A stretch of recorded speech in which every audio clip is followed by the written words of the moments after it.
Hey guys, welcome to another episode of Blind Copy. Today we have a very special guest in our midst. Drum rolls, please. Introduce yourself. It's the drop roll for me. Hi guys, good day. My name is Dapo, right? What's that about me? Not a lot about me really. I'm just a chilled, go with the flow type of guy, right? You can find me across all social media platform at Dapo, really. A funny way to spell it though, but I'll leave you to find that out. Okay, so welcome for honoring our invitation. You're welcome. Magish. Thank you, Chico. So usually we start the episode by either raving or ranting. So rave or rant. Okay. So which would you be doing for? I will be rant. Go on. I mean, it sounds sort of like a cliche, but again, it happens every year. Have you seen the traffic in Lagos? I did you visa back.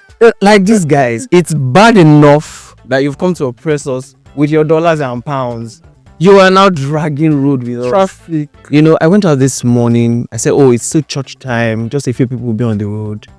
And this was like before 8. And there was already traffic. Nah. It was horrendous. I was just like, what? The route is a no-go. Day before yesterday, I was in traffic for like an hour and a half for a distance of just 5 minutes. I'm like, what's going on? No, the guys have to go back. They've been going to Ghana. They will fight us. No, they've been going to Ghana recently. Like they'll say, "Oh, we're going to Nigeria and Ghana." Go to Ghana. Often you can even come to Lagos. We'll spread across Lagos. Lagos is big enough. Go to Ikela, Exactly. Korodu, Exactly. Mushin. Or come to the island. And then they'll say we don't have clean water. Like this, Let's get stinks. go. And that's the only place they find their epidemic. Honestly, boy, it's something. I remember this same thing happened last year. I was lucky last year. I was working remotely, so I was able to flex. Just packed my bags, booked a flight. Phew! I ran away. I think one thing that has not happened this year is fuel scarcity. Usually, there's every December there's fuel scarcity. It hasn't happened this year, but guess what? Last year we were buying fuel for how much now? You said that we're buying for 1,000 plus. And the annoying thing about fuel is they'll tell you, go to NNPC, go to so and so place, go and get good fuel. Everybody knows that if some filling station the fuel is bad, and they still sell at 1,000 plus. Or their pump, they've doctored it some. And we're all just fine. We're just all just go to NNPC. Go to NNPC. It's a Nigerian thing, suffering and smiling. Can't stand it. Anyway, for me, I want to also rant. I think ranting is the same way as the traffic. Traffic has been crazy. I can't stand it. I think I was going for a get together on Friday, and it was supposed to take like 10 minutes. I ended up spending like 45 minutes in traffic as well. Crazy. I think one thing that I can rave about is that for some reason NEPA has been good as well. Not in my expectation. and I'm wondering what's going on. Okay, they be fair. Be fair. I was calling them a B. They used to be F before, so they've improved. They used to be F before, but I mean, so I'll rave and rant. Rant, traffic. You guys, traffic is too much everywhere. And then you'll be seeing some kind of funny kind of cars. When you say funny, like you'll see you'll see nice cars, but this period. But I'm Where do they park it when they leave? Where do they park it? But I'm glad for the December aura though. There's this thing about Christmas that just gives me that vibe. Even though I'm in traffic, I'm just happy that it's Zenith Bank and their decoration. That's the start of my Detty December. Once I see that lights, I enter Detty December mood. Yeah. I think I like that. Because it's fun. Yeah. You guys should still come. I was joking. But they make things expensive as well. Exactly, because every store is filled, every restaurant is filled. Black Bell, don't bother. Italy. Bother going to Black Bell. Get your house. Okay, so for this episode, we'll be doing like buzzwords that you can't stand. So those words that you hear, be like, not again. Or you just roll your eyes. Around the office bar. In the office, yes. Buzzwords. You want to start? No. For me, I don't know how recent it is. Align. Everything is, are you aligned? Yes, I'm aligned. And you know the bad thing is, somehow you not find yourself using those words. Exactly. As in that aligning, it's been overused. This is bad. Drop it. Mine is collaborate. Let's collaborate. You need to collaborate more. Excuse your French. We need to collaborate more. We need to work together. What collaborate? We need to collaborate. Collaboration. I think there's just this need for fancy words. For me, I mean, keep it simple type of guy, right? But people just like to, sound smart and use fancy words. I mean, they're not necessarily over zealous or too big of a word, but it's been overused at some point. They're just like, no, it's something else. I have another one. Let's unpack this. Like, let's unpack this. Unpack what?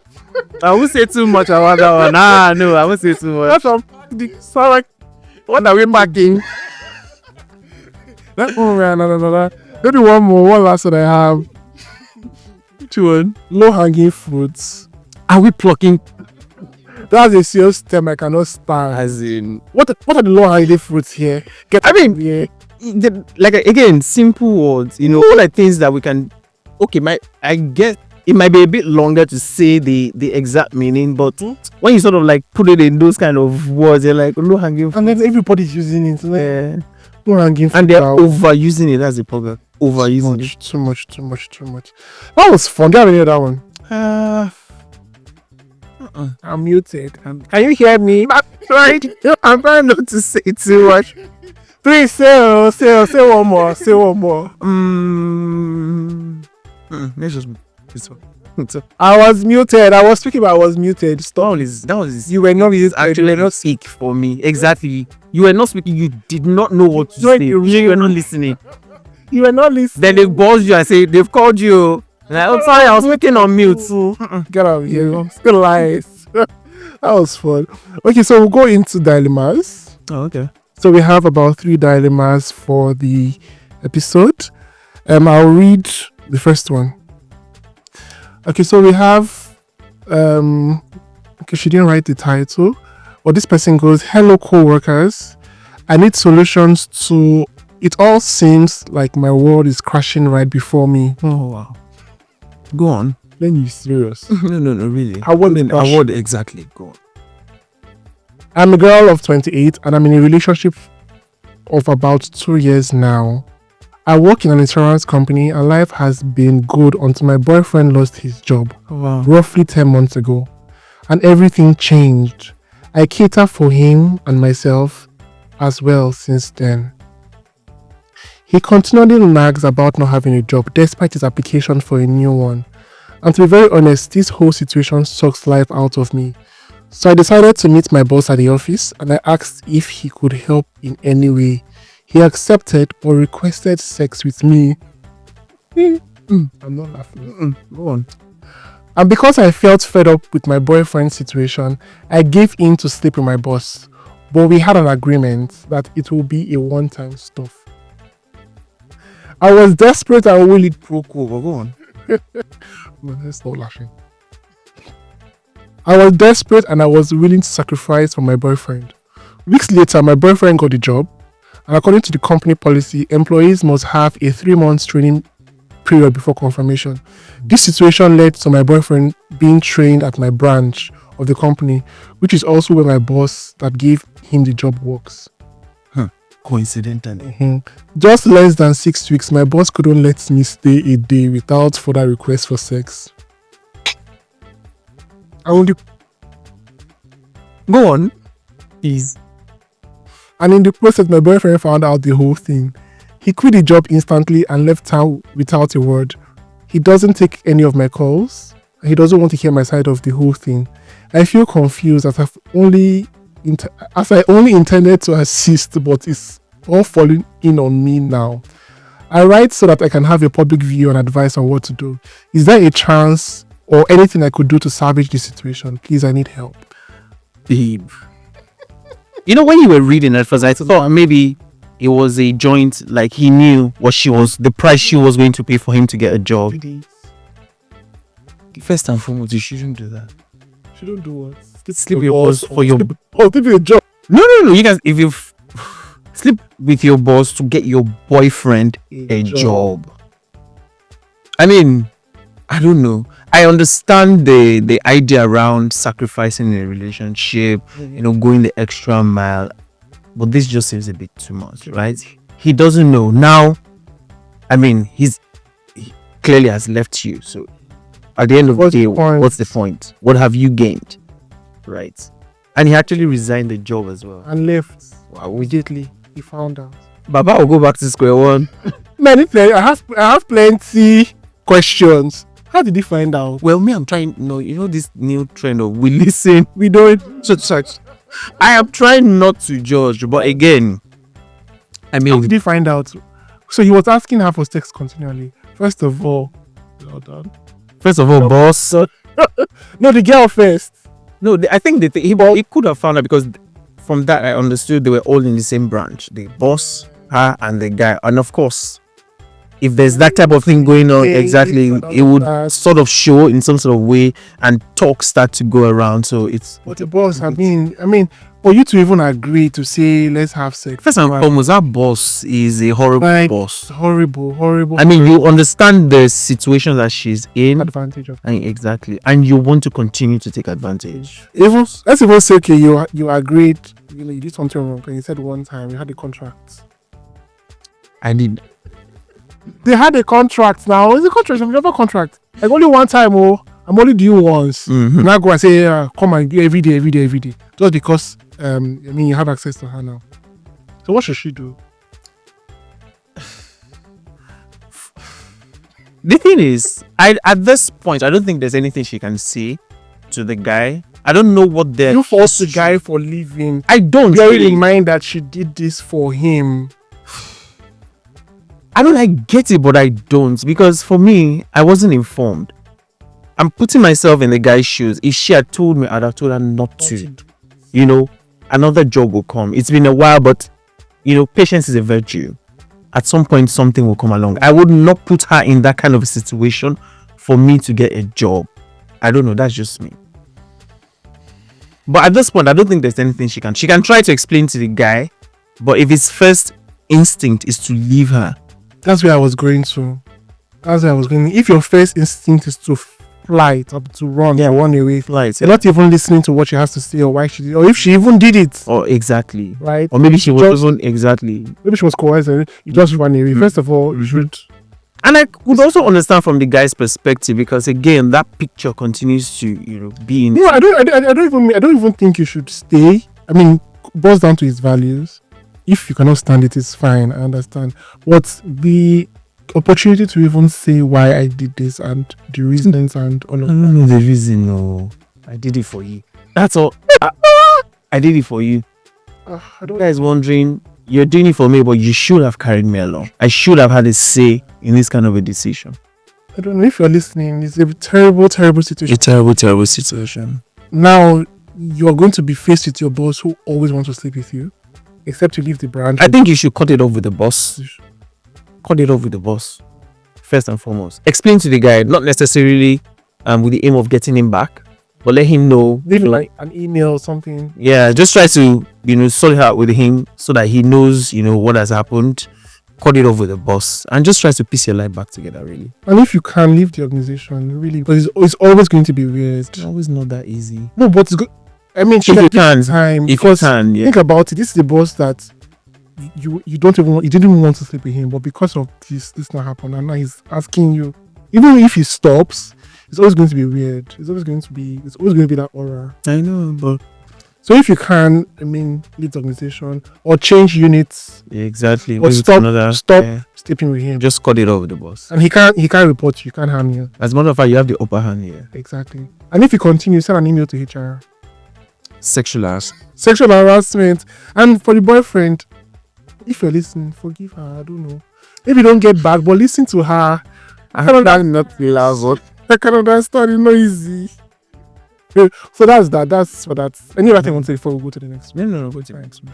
Okay, so our second dilemma.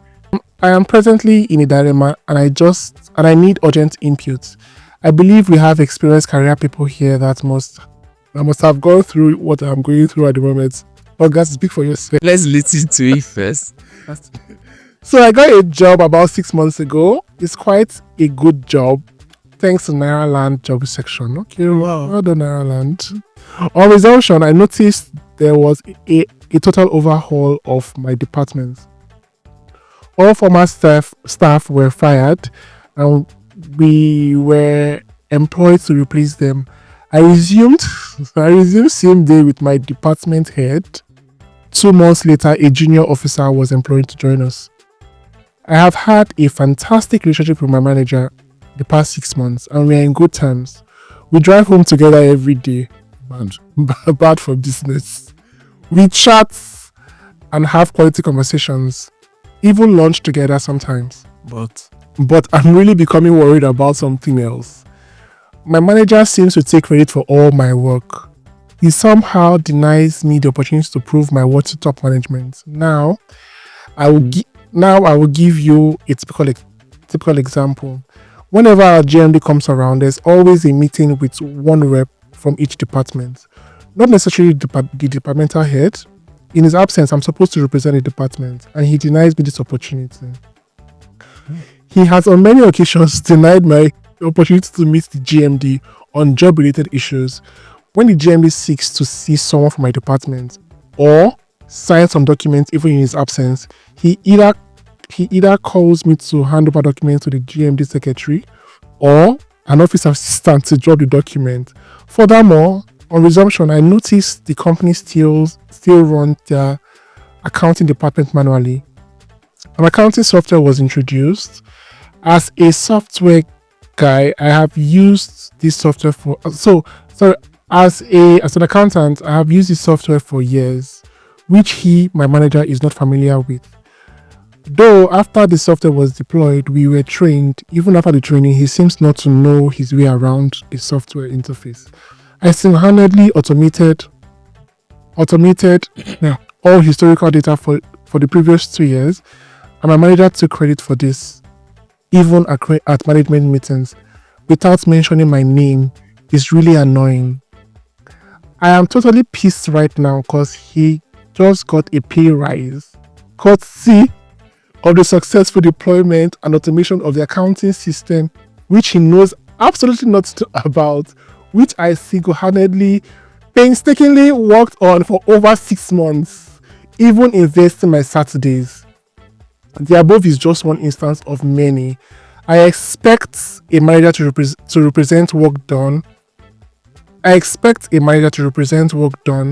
In my department. Anyway, he's saying that he expects the manager to be saying we instead of saying I. Yeah. And he needs advice. Clearly, that's not a manager. Yeah. That's a boss. There's a difference between a manager and a boss. First and foremost, that's not a manager, that's a boss. And that's even a horrible boss, right? It doesn't take anything from you. See, at that level, no one expects that it's you, the manager, doing the job. They know it's definitely the people working with you doing the job. But it's the ability for you to piece everything together and be able to deliver it to management that counts. And the only thing that shows that you're actually a manager is you actually, showcasing you're not a manager until you replicate yourself in the people that work with you. You create managers or leaders or subordinates. Exactly. So clearly the manager is not ready or not mature enough to be in that position because he clearly doesn't even understand the rudiments of being a manager and being a leader. And for this guy, honestly, I don't know what their structure is like. I don't know if this manager has a manager. I don't know how involved this manager's manager is. If they have like a group email or group, where you can send something to your manager and copy the team just so that people know that it's coming from you. Again, I don't know what their structure is like, but those are kind of the ways you can also, and you can have conversations around these too. This kind of manager is not going to listen to you. But let it not be said that you didn't say anything. Exactly. Have conversations around it. Like, it's in the way you also say it. You're not saying that, I've always been of the opinion that you can't, step over your boss. Yeah. But you can have, from what she has said or he has said, they have some sort of relationship. They close, they drive home together. Mention it. Yeah, mention it. Sort of like, boss, help me now, help your boy. There are ways. Some people just want their egos rubbed. Help your boy now. Just find a way to chip it into a conversation. That would, and things like that. Yeah, for me, I'll say first of all, shame on you, boss. Like, you shouldn't even be a leader. Like, or get out of here. Horrible. Like, you need to take leadership courses and all of that. For the guy in question that wrote to us, I would say the first thing, I think for me, what I've learned is that even when you work in an organization, you don't work for the organization, you work for your bosses. Well, Because they're the that makes ones sense. that will do your appraisals and blah, blah, blah. That being said, I also feel like if he's not willing to toot your horn, he's not willing to expose you and show you to the organization and, make you visible, keep doing your work, right? Keep grinding. 'Cause at the end of the day, the truth is, your boss's boss knows what he can do and who is doing the real job. And now they're just two in the organization, right? And it's him and one other person. It's most likely they already know who is doing the job and who is not doing the job. So the manager is trying his best to remain relevant, and it's fine. But for you, I'll say for you, you should try to keep grinding, keep investing in your craft, and keep bettering your skills. Because at the end of the day, you will not be there forever. And when you leave, it's the same skills you've learned and you build are you using it. Yeah. Because there's a possibility of now wanting to step back and say, because I don't get credit, I won't do work anymore. Like, you now make him win in that regard because you're no longer improving yourself, no skills anymore is growing, right? What I even want to say is also look forward to an opportunity. Your manager is not going to be around forever. He's going to go on leave. He's going to call in sick. At that point, babes, if you're show up and show out. Let them know, and they would know. Exactly. They definitely would know who is doing. It's going to be you did the job. We are not presenting it. It's going to be different for someone that took your job and is presenting it. They will definitely know. It reminds me of when I was working in a bank. There was this. My bosses have always been amazing and great. Nothing like this boss. But there are sometimes that your group head, your ED, will call you for a particular transaction. Either a loan or review something or go and see a customer. They will call you, jump your boss. And it happened to me multiple times. So they know your strength, they know what you can do. So keep grinding and keep developing yourself, really. Don't worry. Boss, you've got this. You've got this, so try. But the last one, I think this is this one says Secret Santa can get the hair for Poppy. This one says Secret Santa can get the F. That sounds like Peter Pesci. Oh God. So he said, I've worked in my office for 4 years. On every Christmas season, we do Secret Santa. Usually, an email goes out and we are all assigned to a partner, secretly, of course. No one is allowed to reveal who their partner is until the gift exchange day. Man, that's how it works. Yeah. The office also sets a minimum gift cost of 10,000 naira. The first year, I gave my partner a hair straightener, and in return, I got nothing. After complaining for about 2 days, someone finally dropped one of those Arabic biscuits on my desk. You know the ones where the writing on the packaging is never in English. You don't even know the concept. The second year, I bought a juicer for the person I picked. And what did they get me in return? A notebook. What am I? Stenographer? Last year, I told myself I wasn't going to participate. But after relentless convincing from the organizers, I caved. I decided to not go all out this time. So I gave my partner a 15k gift card. And what did I get? What? A mug. A mug! With season's greetings written on it. I mean... Best rabbit pick from their shelf. I mean, was this a gift exchange or a holiday store? Now here's the kicker. These have all been with different people, and each time the person I picked might not even pick me back. So it's a never-ending cycle of disappointments. Call it bad luck, or maybe they just don't like me in the office, but I'm done. Most of my gifts have been above the minimum cost because honestly, I don't mind. I'm financially secure and I don't need their gifts. But it still stings when people give me rubbish gifts that don't even meet the minimum requirements. And it seems like nobody cares. This year, I stood my ground and I refused to participate. The organizers, in their infinite wisdom, reported me to senior management and HR. Now, they've called me into a meeting trying to convince me to join in. And I told them, unless the senior manager picks me, I'm out. That's really sure. That's really sure we are getting something substantial. Yes, am I the asshole?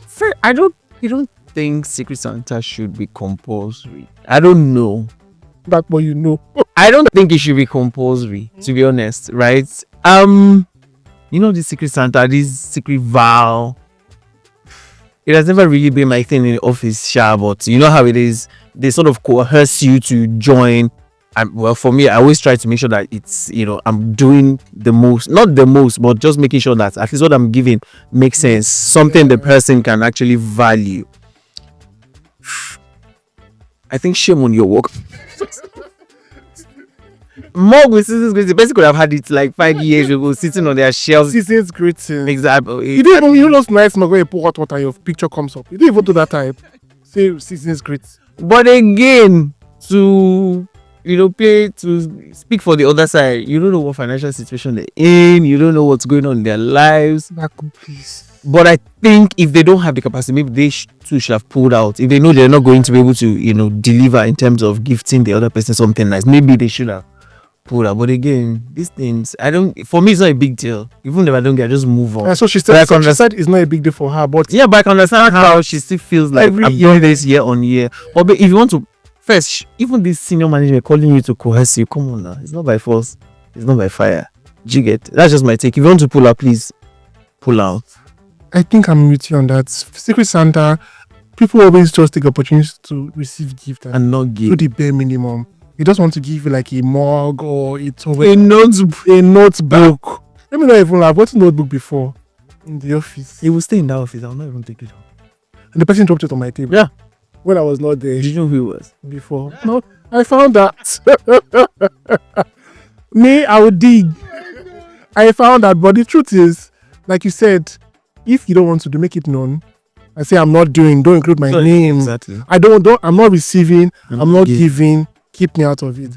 And I mean, the bosses that are calling you an HR, it's a voluntary thing. Like, why are you trying to? It's not an application, it's not BSc. And if you really want her to partake in it, VP, or be SM or whatever you pick her. Pick her so that give her 100k gift card. Do you understand? Case closed. So I think that's all the dilemmas we have for this. That was fun. I really enjoyed this episode's dilemmas. Thank you, Dapo. So you're welcome. That was good. Well, let's talk about recently. So I usually mentor people on EDP list. Yeah, I mentor people on EDP list, and most of the people I mentor are usually not in Nigeria or somewhere in Nigeria. So guys in Morocco, UK, Kenya, around the globe, they reach out to me.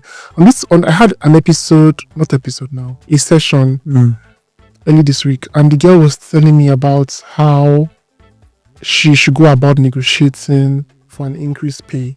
Right. So I just thought to bring it up here and see, what if you have a different idea and how we can help other people understand. So she's been working for the organization for a while, and she feels like the work she's doing is not commensurate to the pay that she takes. So she wants to know how she can go around asking for more money from her boss. So maybe we should start from the fact that, first of all, how do you even know when to ask for pay? How do you know when to say, okay, I'm ready to have a conversation to have an increased pay? I think first and foremost, every organization, they have a policy around how they compensate their staff, right? They have like an appraisal year. It could be quarterly, it could be biannual, it could be annual, right? I think the first thing she needs to do is to document her work, right? All your achievements, your wins, document it. Make sure you have something tangible that you can show, when the time arises.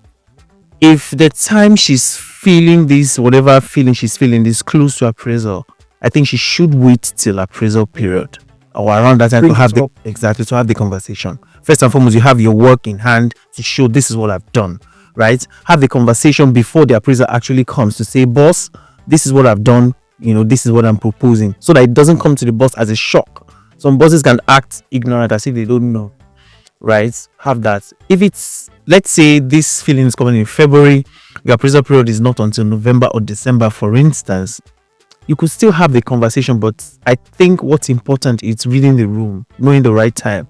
It can't be in a position or a time where, let's say, the team is doing really badly, or management's focus is on the team for some particular deliverable and you guys haven't done it, right? Just make sure, everything around that period is right. At least to a large extent. Everything cannot be right in a team all the time. At least to a large extent, right? Then have the conversation.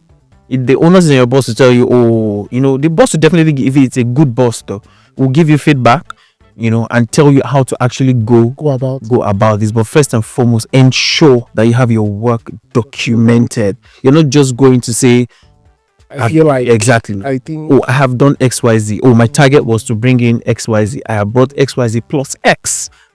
This is what I still have in the pipe that is, going to happen. Things around those, conversations along that line.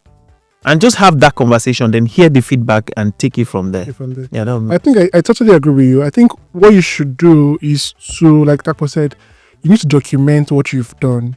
You can't be doing, so for instance, they employ you to do a particular task and you're doing that task well.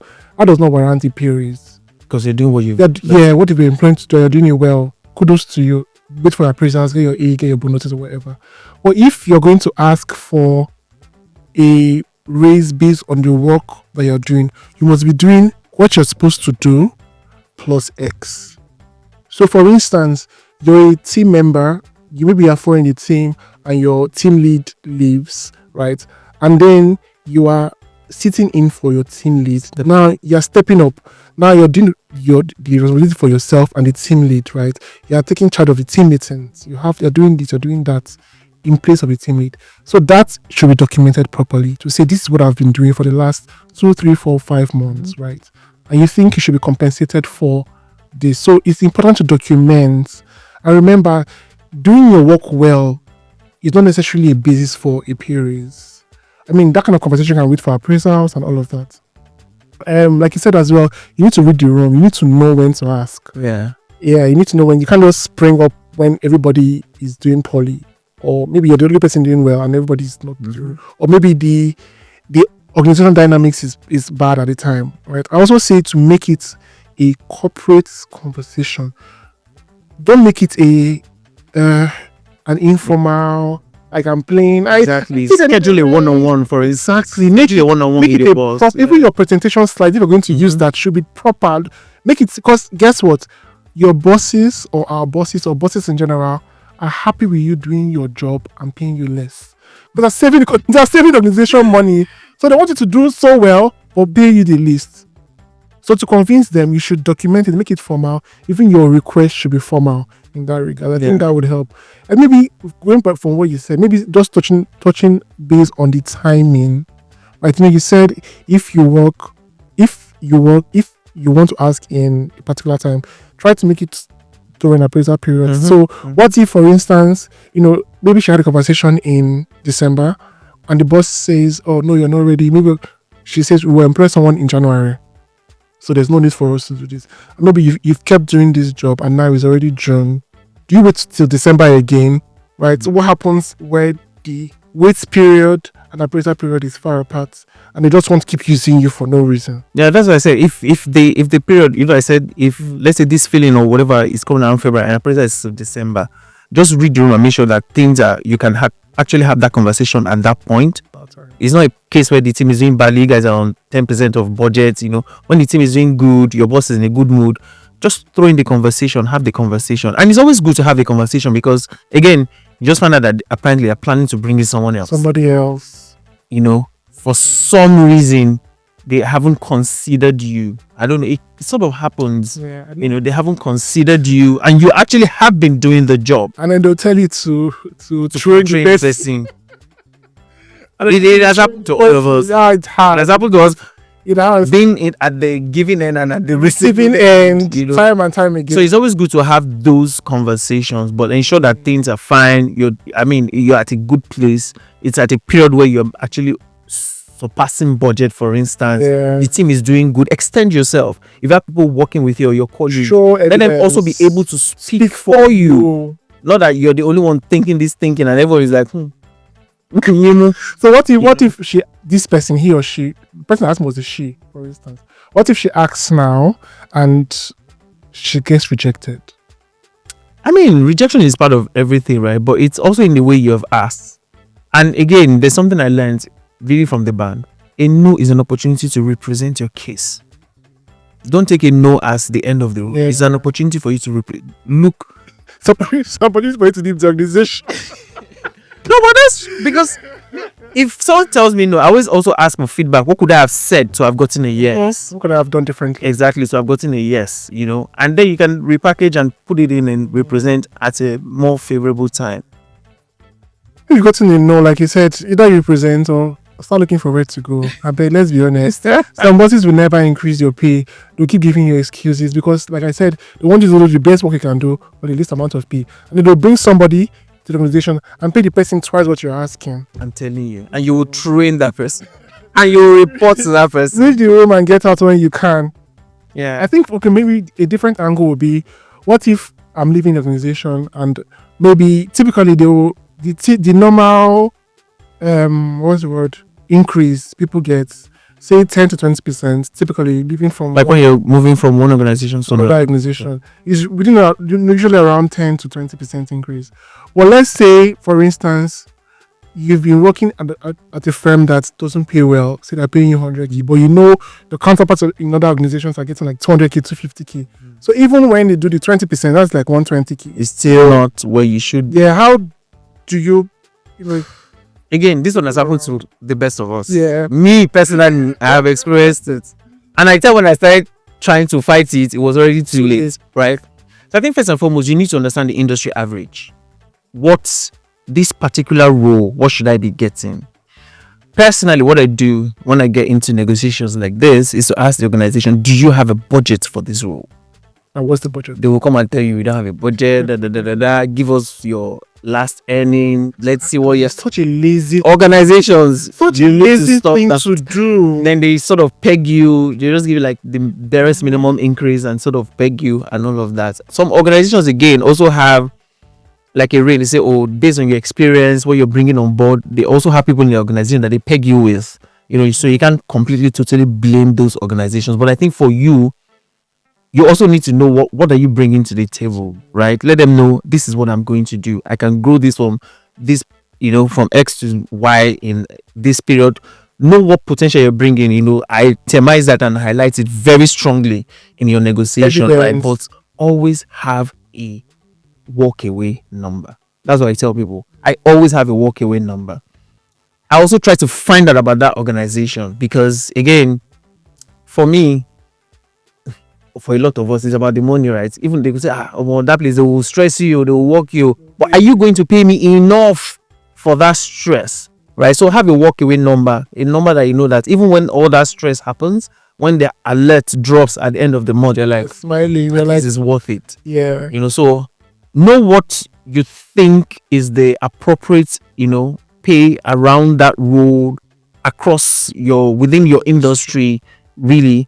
Have a walk away number and say, I'm not doing less than 40%, but most importantly, also highlight what you're bringing to the table. This is what I'm going to be able to achieve. This is what I have done, and coming on board, this is what I will be doing. And then negotiate in that light. I think that works actually. But what if, for instance, they say, this way I know the answer to this one, but I'll still ask you. What if they say, okay, instead of giving you pay, we're giving you other benefits. So we're giving you, maybe if other companies will give you 20 days leave. So we're giving you 30 days. We are giving you HMO for you and your spouse.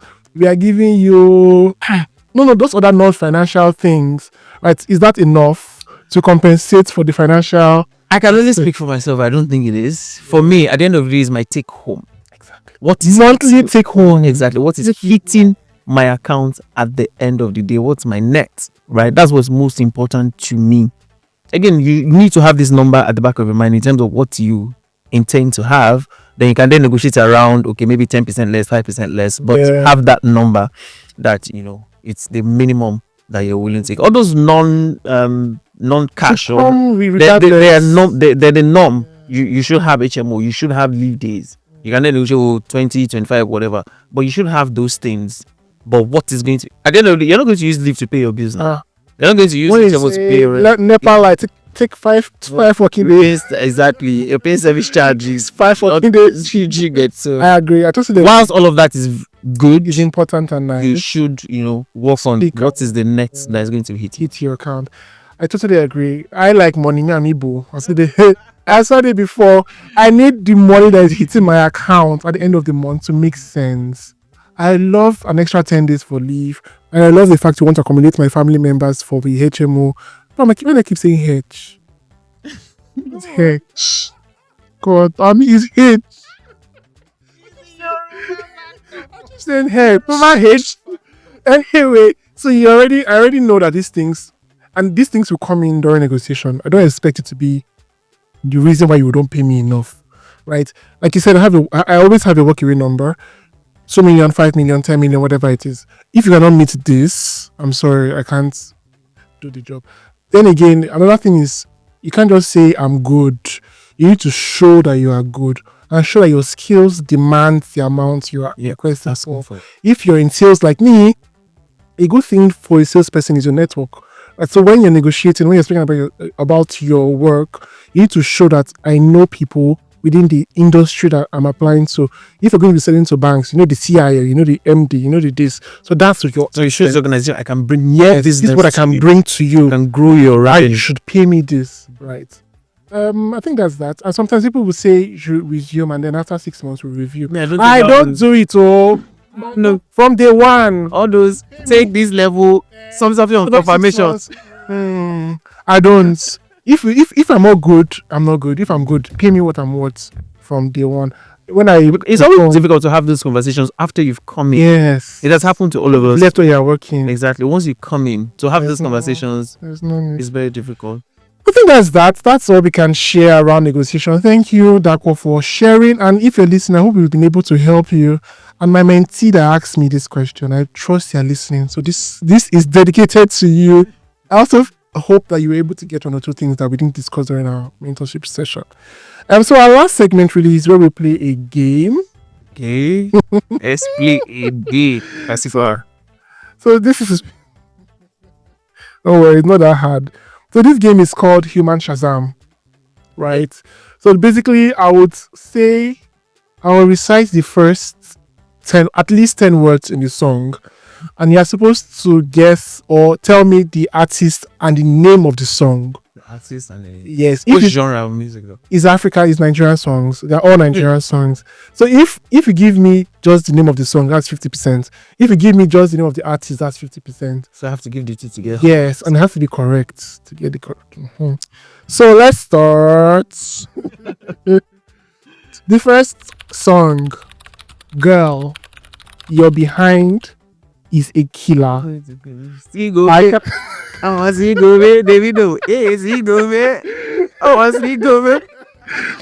what? I made it so easy. Okay, this one. Not. Let me not mistakenly sing the song. From the first time that I set my eyes on you. That's all? Yes. Wow. No. From the first time that I set my eyes on you. From the first time that I set my eyes on you. That's the last words. Clues. No, there's no clue. It's a romantic song. Nigerian song? Yes. 10, 9, male, 8, female. Male. Featuring a female. 7, 6. This one is hard though. From the first time that I set my eyes on you.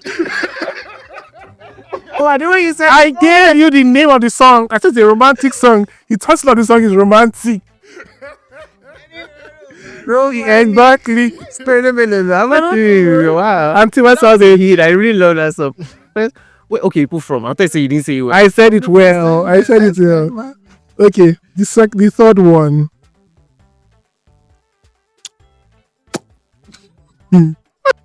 They know my story from Modoc's studio.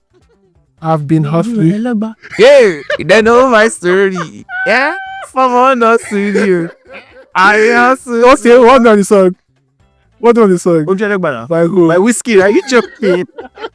So now there's the me to Congo. But these things are too easy. You're getting there too quick. But I didn't get that correlable. Even I know the song. The fourth one.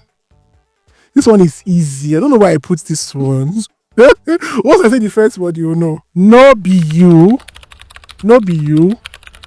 I carry come. Yeah, no be you, I carry go. Yeah, one are you, I carry go. Can I say this thing? Okay, what was the song? I don't know. That's how you get it. That's how you get your mark. Who's the artist? Who's Kiss Daniel? But what's the name of the song? Baby sweet, baby nice. All the quite. Yeah, go sexy. Valeria. You can't ask anybody. What you want? I don't know. I feel so down. Okay, yeah, we'll drop by this Daniel. Okay, this one. I'm going to stop laughing. Easy pop for me. Do you understand the formula? Adaobi, do you understand the formula? I know this song, but I'm trying to remember who sang it.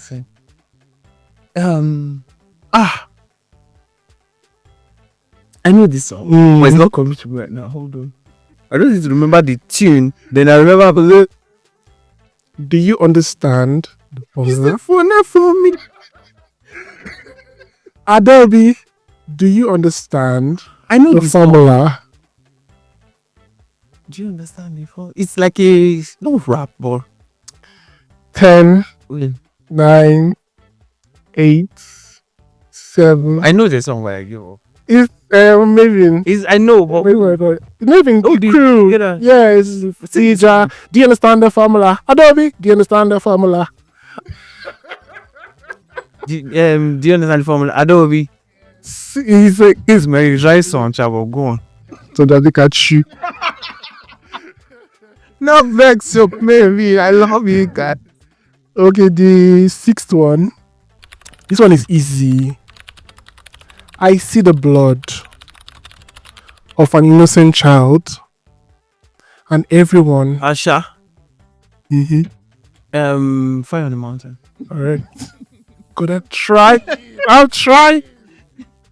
Okay, this one. I see the. But that's not the beginning of the song. No, that is not. What's the beginning of that song? It has been so easy. I can't remember right now. Okay. What is it? I see the blood. Oh, an innocent child, exactly. The seventh one. You've missed only one, right? I think 2. Okay, 2, yes, 2. The seventh one. This one. Okay, let's see. Oh, I wish that I didn't have a heart. Oh, I wish that I didn't have a heart. Why'd you, my girl? Oh, God. What about the song? Wish. No. I wish. Correct. You mean which? He has to get the whole thing. This one is easy. So my friend gave me this one. This one, you get this one. Oh! How do you know? You get it. I'm ashamed of myself. Say it best now. This one, you get it. It says, Sabi girl. You too like what? I'm not going to human for. I know this one. But if you're Sabina. No. Wait, what's the name of his song go? You know me, I'm not Gen Z. So, wait, it's Ira Stable. 10, 9, 8, 7, 6, 5. Ha! Steady doing my fantasy. What's the name of this song? I don't know the name of this song. No, I give up. What's the name of the song? Rush. If I got into the chorus, 5. Are you for real? So I don't know Rush. I understand, no vex. The 9th one. So if you get this one, I'll be impressed. It's hard. It's not hard. I didn't get the beginning of the song. I got the middle. So what are you giving me? The middle? This one is the middle. Why is Because we get the beginning. Oh yeah, go on. The big ballers are in town. Now you know. Now you know. I don't know. If you know, you know. Big ballers, you can.